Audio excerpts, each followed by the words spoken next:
In the village of Ceres in Fife, there has been a revival of a very old tradition of producing weemsware. Weemsware was brought back to the area in 1984 by Griselda Hill, who, as she explains to us, saw a niche in the market. Weemsware was first produced in Fife in 1882, and it was the brainchild of a collaboration between two people, Carol Neckler and Robert Heron, who had inherited his family pottery business. Robert Heron went over to the continent and headhunted Carol Neckler, who came back and, with his employer, developed this fantastic range of pottery, which is very individual, in fact unique in Britain. It's all painted under the glaze onto the pottery direct, which makes it very distinct from most other types of pottery. The son of the original designer moved down to Devon, and then he carried on making weemsware until 1952 when he died. He trained a potter called Esther Weeks to do the famous Cabbage Rose, and she carried on doing the weems painting until 1957 when that pottery shut down. And then after that nobody was doing weems at all until I turned up in Fife in 1984. Initially I was inspired by my grandmother's pig, which is in the collection here. When I was little I used to visit her, and I was fascinated by this animal who used to sit in the hearth of her living room, and it was a delightful creature.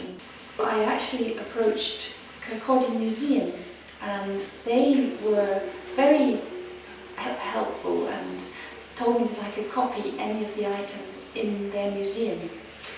So I set to work and produced first of all the cats and then the pigs. This was just myself and a small second-hand kiln and the kitchen table.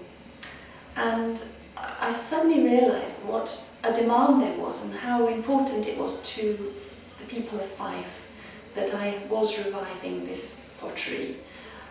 So I kept going with it, and now we've got 9 people working here besides myself. The pottery is cast in plaster moulds using slip or liquid clay, which solidifies inside the mould to form a hollow shape. After filling the mould, the excess is poured off and allowed to sit for a few hours till the moisture is drawn through the plaster.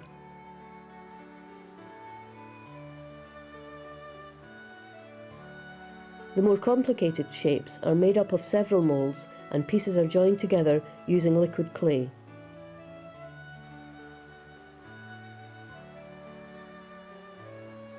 The ware is then fetted and sponged to create a smooth surface for painting.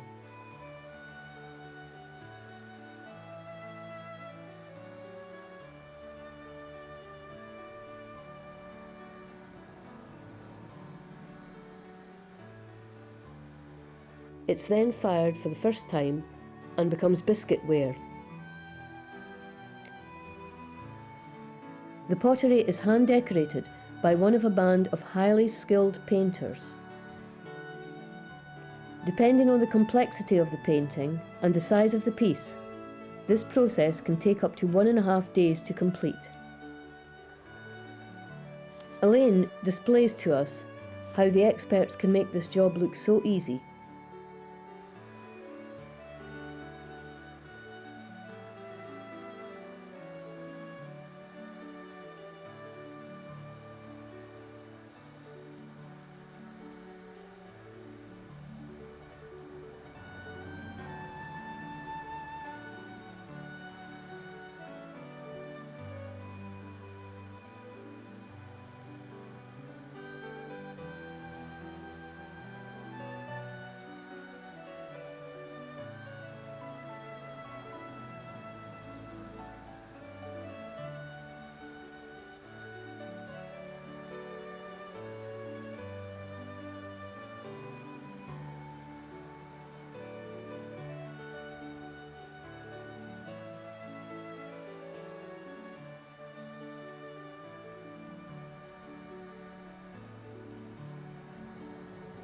And who would have thought that crows can look this good?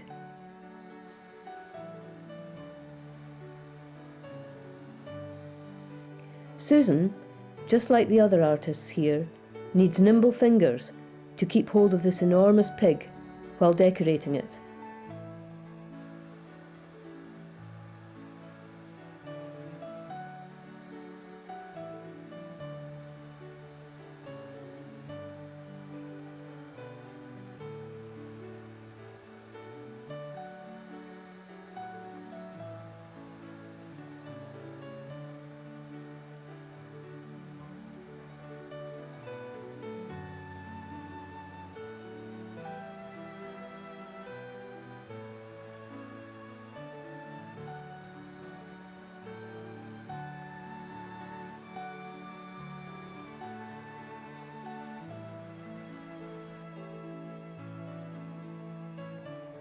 This cat that Roseanne is working on was drawn up by her yesterday, and she began the painting only this morning.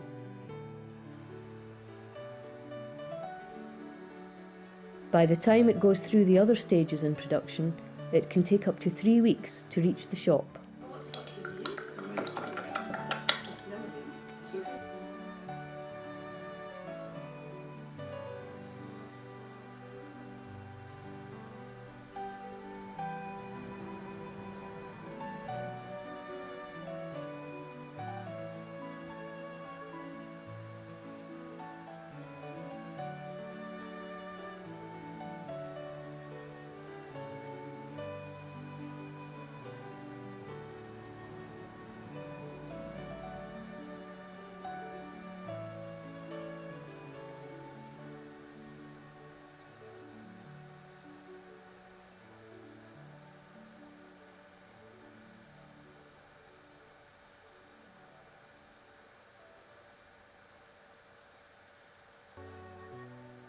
It's then returned to the pottery, where it's refired to harden on the paint and then dipped in glaze. After this, it receives its final firing.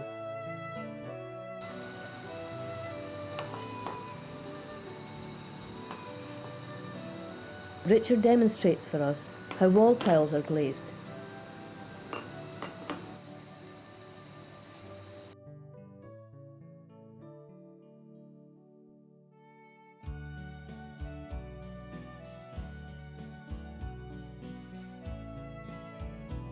For some reason, the red paint used on some of the items tries to resist the glaze and has to be touched up with a paintbrush before being put in the kiln.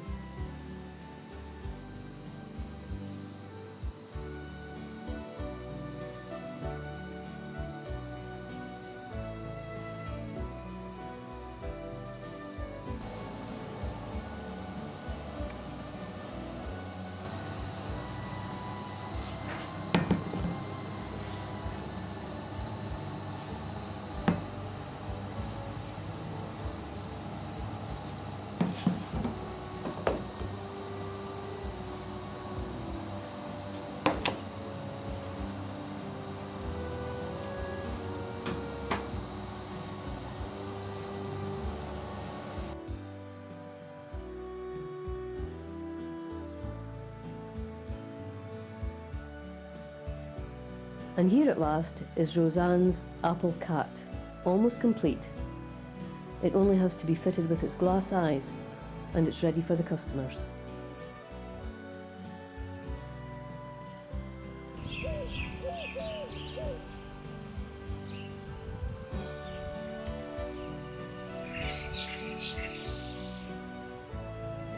The visitor centre is situated between the pottery section and the painting room.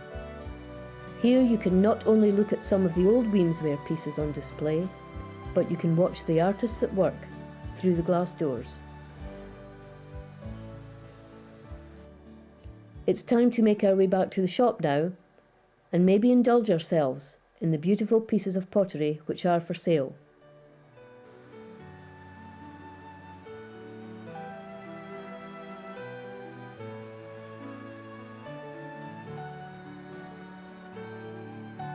There is often one of the girls, in this case it's Linda, busily drawing while taking her turn in the shop.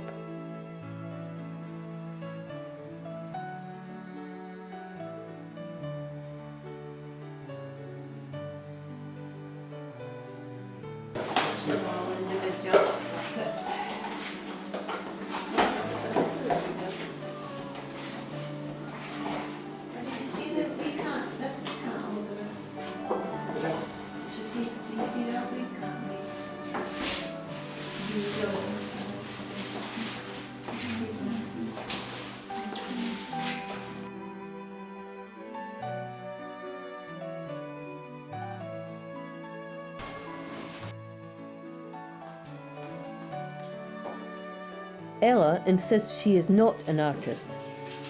Well, she may not be a potter or a painter, but her job in the shop is as important as any of the others.